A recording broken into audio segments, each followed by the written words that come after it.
9440. 4405. 9440 405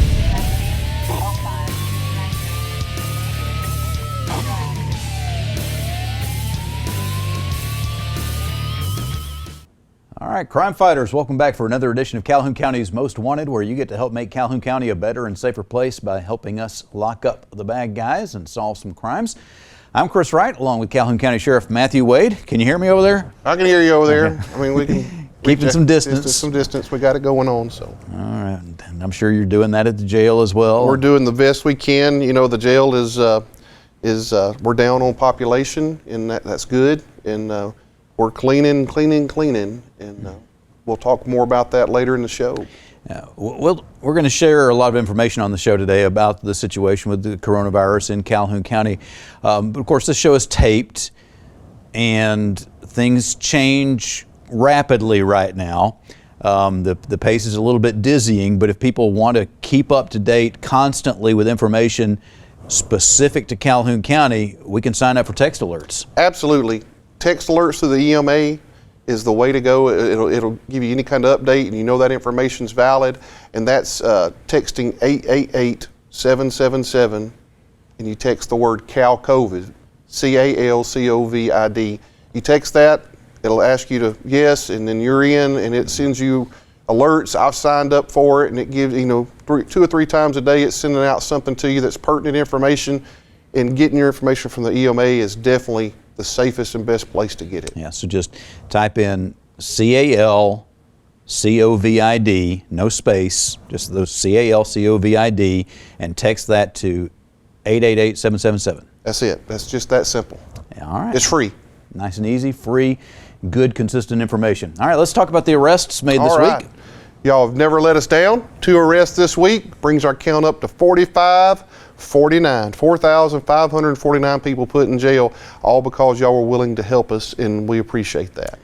Is business a little bit slow right now? Business is slow, and we like it. I saw a post on Facebook talking about going back to yesteryear, where people sitting out on their front porch and doing different things that they did before we had all the electronics, and business is slow. People are at home, and so it's burglars can't burglarize homes and steal things when people are there.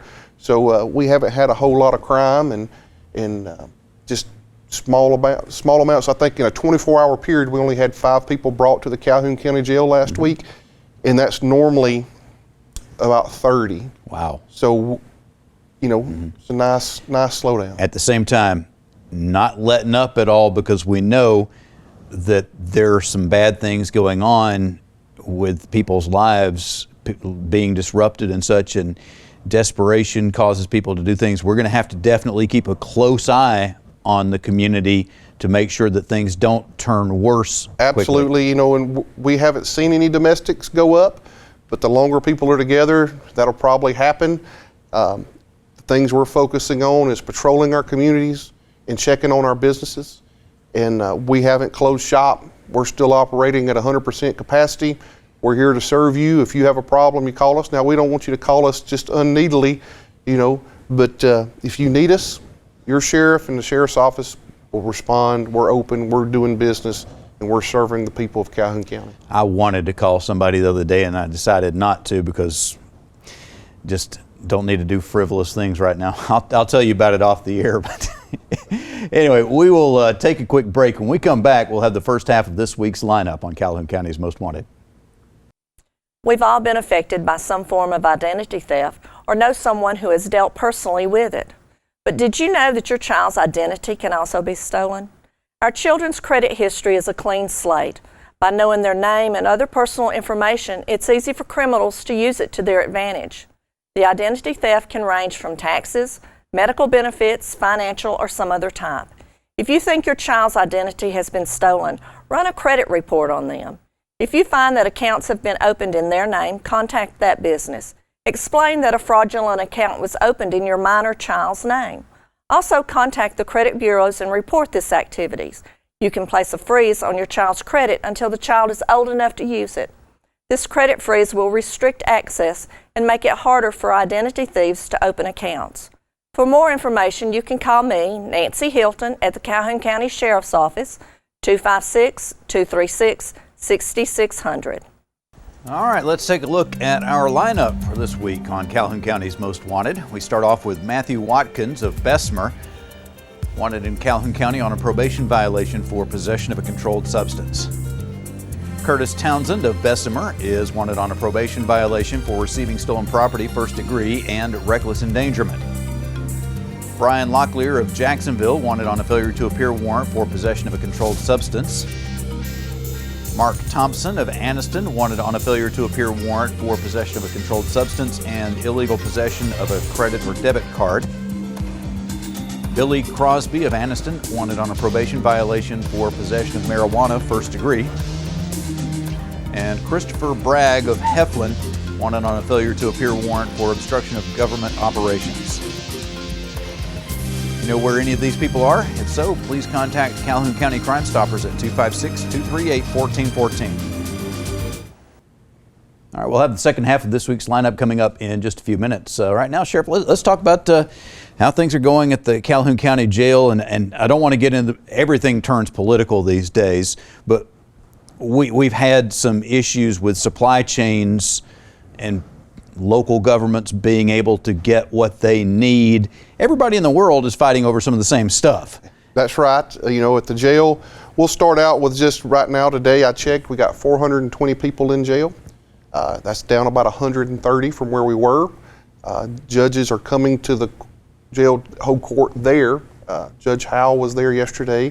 So they're coming there and they're working on people that keep the flow of things going if somebody needs to be out of jail or whatever their hearing statuses are.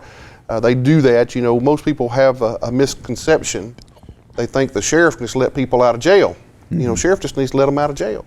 Well, the sheriff doesn't have the authority to let people out of jail. He has the authority to put people in jail, but the only person that has authority to let somebody is the judge. Now, there's some standard practices of bond that's put in place where people can make a legal bond, and there's several ways to do that. But me as sheriff, I just don't have the authority to say, Chris, you're in my jail, I'm letting you out. Not legally.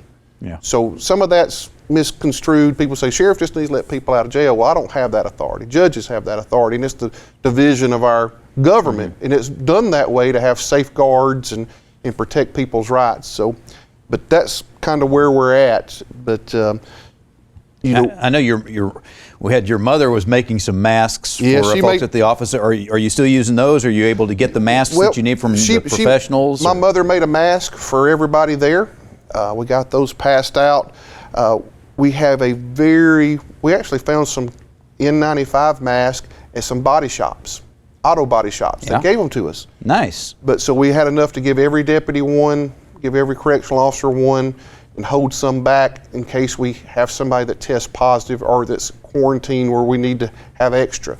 So we didn't have a whole lot of masks. We had around 100. We've been feverishly trying to order N95 mask, surgical mask. We've been trying to order eyewear, goggles, safety glasses, sanitizer, hand sanitizer, and a couple of times we thought we had it worked out, and we didn't, and it's fell through. But we ordered 5,000 surgical masks that shipped Friday. When those surgical masks get in, I'm going to give every inmate in the county jail a surgical mask. It's not an N95 mask, but it's something. Mm-hmm. If we can get them to wear them, then we'll... And it's as much for the protection of the other inmates as the one wearing it. That's right. You know, and it's just one more layer. So if we get those surgical masks in, we're going to use them. I've ordered 1,000 N95 masks. They're supposed to ship this week. Hopefully they do. I got an opportunity to buy hand sanitizer, and I bought 25 gallons of hand sanitizer that's allegedly on the way. I thought I had hand sanitizer once before. It didn't ship, but you know, this hand sanitizer is $100 a gallon. So that's the price. It's $100 a gallon. So I ordered 25 gallons of it. In county government, the way things work, you have to get purchase orders, and people have to be at the county commission to get you purchase orders, and the company you order from has to be a vendor with it. It's all this bureaucracy and red tape. In today's world, you wait, somebody else has bought it. Yeah. So we've had to buy all of our stuff through a credit card, and hopefully county commission, when they come back into service, will turn around and reimburse us for that money. So it's kind of a leap of faith, but I'm going to do everything I can to protect the people that I'm in charge of protecting, and that's officers and inmates, deputies and inmates. I mean, we're in this together. If one of them gets sick and contaminates the other, it hurts us all. So, are we at a point where there's anything that the community, there may be some people watching saying, I'd really like to help the deputies and correctional officers at the sheriff's office if I'm able to. Is there anything right now that the public can help with, or are we in good shape for the moment? We're in good shape. We got tons of food. We've got the food supply chain has not been a problem. Accessories like toilet paper and toothpaste and all that we give the inmates, that's not been a problem. We have medical staff there 16 hours a day, and medical supplies has not been a problem. It's just the personal protective equipment that everybody's kind of getting as quick as it's made. And like I said, we've ordered that stuff. We've been trying to get it, working with people, and hopefully that'll be coming in soon. It's just, we're just in unprecedented times. We've ordered eyewear, and the eyewear showed to be in stock when we ordered it. And it's been 2 weeks, and we were checking yesterday, and the supplier says, I don't know, it showed in stock. I don't know why it hasn't shipped. Yeah. So we're navigating this the best way we can. I just want people to understand where we're at, and that, we do care. Mm-hmm. I care about my officers. I care about the people. Human beings are we're supposed to care for each other. So I do care, and I want to help it the best we can. And we're doing all that I know to do. We've got the disinfectant foggers that we were able to get, and we fogged the jail and the sheriff's office around the clock. Wow. I've heard some inmates say, y'all use those things too much. So if an inmate's telling us we're using it too much, then I'd rather have that complimented than hearing y'all ain't doing nothing for us. Yeah. So. All right, we need to take a quick break. We will be back in just a few moments. We'll have the second half of this week's lineup and more on Calhoun County's Most Wanted. All right, let's take a look at the second half of this week's lineup on Calhoun County's Most Wanted. Shasta Boswell of Anniston wanted on a probation violation for the manufacture of a controlled substance. Lisa Hanna of Anniston wanted on a failure to appear warrant for third-degree attempted burglary. Christopher Hobson of Ohatchee wanted on a probation violation for criminal mischief first degree, burglary third, breaking and entering a vehicle, and possession of a controlled substance. LaSalle Cunningham of Anniston wanted on a failure to appear warrant for distribution of a controlled substance. Wayman Brumbelow of Anniston wanted on a probation violation for child abuse. Daniel Reynolds of Jacksonville wanted on a probation violation for burglary third degree. And Brian Murphy of Piedmont wanted for failure to pay for burglary third degree. If you have information to help us find any of these individuals, please contact Calhoun County Crime Stoppers at 256-238-1414. All right, Sheriff, we talked last week about your procedures, and I want to go over that again for some people that didn't necessarily hear that. But I know last week, I believe you said you had some people in isolation because there were some concerns about. Where are we right now? We've had several people we've isolated. We had 2 people that we were concerned about. One person was isolated until she got her test results back, and they were negative, thank God. And she had been exposed in the free world before she had come to jail. And so we quarantined her immediately, and she stayed in quarantine till her test results got back. We had another person that was brought to jail for domestic violence. There was no way to let them out, and they were showing symptoms. And that person was taken to UAB. He had some other medical conditions that weren't COVID related that required his hospitalization, and while he's over in the hospital over there, he bonded out on the domestic violence charge. So as far as I know, he was negative. So we've not had any person at the sheriff's office or incarcerated that's tested positive. Now, we've had a couple of officers, a couple of deputies that's been tested. Those tests have come back negative. One deputy's on a quarantine for 14 days just because a friend of his come to his house, and after his friend come to his house for whatever reason, his friend called back the next day and said, hey, my boss tells me I've been exposed. So we went ahead and told that deputy he needs to stay home for 14 days and just make sure that he doesn't infect anybody else at the sheriff's office, Mm-hmm. And so he willingly done that. So we're doing all that we know to do to be overly cautious. Now, there's some things we can't help. We can't help. We have to interact with inmates. We feed them every day. 420 people, that's over 1,200 meals that we got to feed every day. We got to give them medicine. You know, we have to go in there and check on them. So our guys are doing that every day, and we're trying to make sure that they're safe. This is a virus. We can't see it. You know, it's not like it's over there in the corner, and if we go over there and touch it, we're going to get it. We don't know where it's at. Yeah. So realistically, at some point, we have to expect that it will get into the Calhoun County Jail.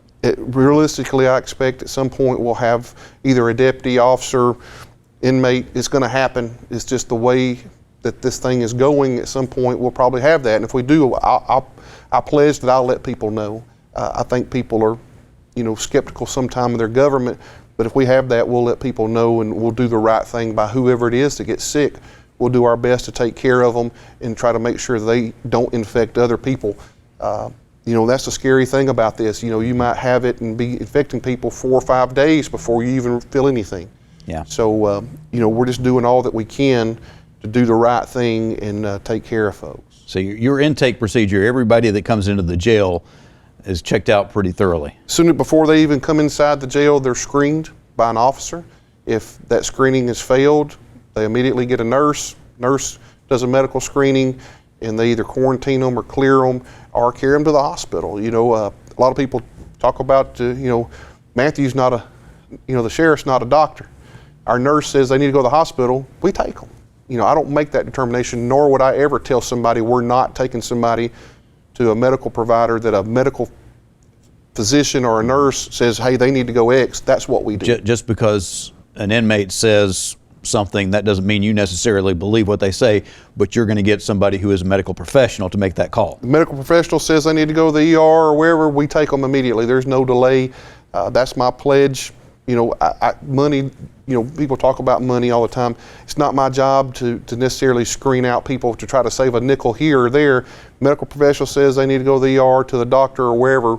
We follow those orders because they're the professionals. If we're looking for a law enforcement professional to make a decision, well, that's decisions that I would make. Mm-hmm. All right, we need to take a quick break. We'll be back in just a few moments. We'll have the Crime Stoppers segment of the show, talk about some property crimes that maybe you can help us out with. And we'll have our crazy criminal of the week on Calhoun County's Most Wanted. Just a couple of items on our Crime Stoppers segment, see if you can help us solve any of these property crimes. On April 2nd, a car was broken into on Bernard Couch Drive in Anniston. A tool bag, which contained miscellaneous tools and some medications, was stolen. And between April 1st and April 5th, a home was burglarized on Gate 5 Road in Alexandria. Damage was done to the front door. If you have information, we would appreciate a phone call. Call Calhoun County Crime Stoppers at 256-238-1414. We want your information, not your name. All right, for our crazy criminal of the week, Sheriff, this week, you know, the governor's come out with a list of essential businesses and non-essential, and we've got the stay-at-home orders, shelter in place and such. I didn't notice on the list of essential businesses where they had street pharmacist or drug dealer on there. Did you see that? I didn't see that. No. It appears not to be listed as an essential business, and so one police force has actually taken that into account, and a man has been charged with operating a non-essential business for selling drugs during the crisis. That's got some ingenuity behind it, you know, some originality. You know. He's also facing some other more traditional charges. Yeah. Well, you know, that can happen if they catch, you know, if you get caught out doing something you ain't supposed to, but you know, for the most part, you go do your life and do the right thing, and you know, law enforcement's not going to be pulling you over, stopping you, asking you where you're going, but if you're out selling drugs and you get caught, you're probably going to get charged with that as well, so bravo to them. One more thing put on there. Right. All right, so we appreciate you taking the time to tune in to the show. Again, to stay up to date as much as you can, as timely as you can, on information about coronavirus, COVID-19 in Calhoun County. CalCOVID is the word you want to text to 888-777. CalCOVID, C-A-L-C-O-V-I-D. Text that to 888-777 and you will be able to receive those text messages whenever they come out. All right, we will see you back here again next Tuesday. We'll be looking for you again, but hopefully not in the lineup on Calhoun County's Most Wanted.